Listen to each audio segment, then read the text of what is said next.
The first time Aisha saw Noor, it felt like the world had quietly changed its rhythm. It was the first week of university, a whirlwind of new faces, new voices, and a sky that always looked a little too wide. Aisha had come from a small town where everyone knew everyone, and everything stayed the same. Noor, on the other hand, seemed to carry the entire city's sunlight in her smile. They met in the art studio. Aisha was struggling, trying to mix the perfect shade of blue for her painting. Noor, with her paint-stained fingers and a soft, easy laugh, leaned over. "Try adding a touch of green," she suggested. "The ocean isn't just blue, it's alive." From that day on, Aisha found reasons to stay longer in the studio. Sometimes she told herself it was for her art, but most of the time, she didn't bother lying to herself. Noor would hum quietly while she painted, and Aisha would listen, pretending to focus on her own canvas while memorizing the melody. Soon, they started walking home together after class. Noor always carried an old, battered sketchbook, filled with doodles and messy handwriting.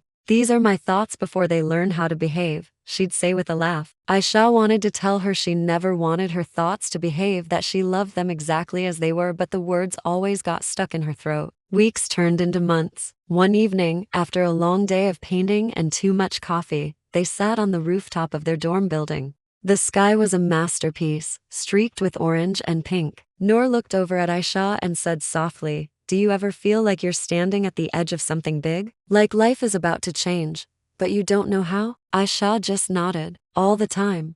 They didn't need to say anything more. The silence between them felt warm, like a shared secret. The next day, it rained, a proper downpour. Classes were canceled, and Noor showed up at Aisha's dorm room, holding 2 cups of hot chocolate. "For survival," she said dramatically, dripping water all over the floor. They laughed until their stomachs hurt. As the laughter faded, they sat by the window, watching raindrops race each other down the glass. Aisha found herself noticing everything about Noor: the way her hair curled when it was wet, the tiny freckle just under her left eye, the gentle softness in her voice when she whispered stories about her childhood. And just like that, something inside Aisha shifted quietly, like a lock clicking open. When Noor turned to look at her, Aisha's heart felt too full to hold still. Noor smiled, a little shy this time. "You're staring," she said. Aisha wanted to look away, but she couldn't. "I know," she whispered. Noor's expression softened. There was a long pause,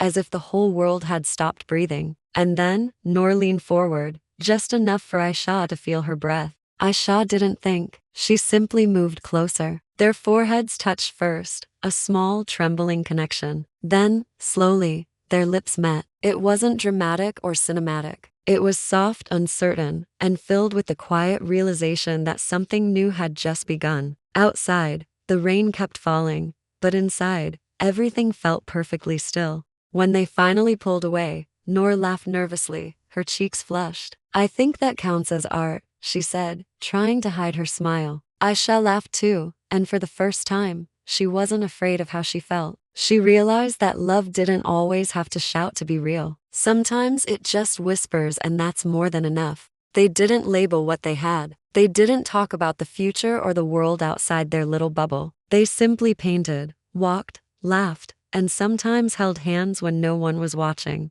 And though life would eventually move forward with graduation, new cities, and new dreams, Aisha knew she would always carry that moment with her. The rain, the laughter, and the quiet, perfect kiss that taught her what first love really meant. Because first love isn't about forever. It's about awakening, about finding a piece of yourself in someone else's eyes, even if just for a little while.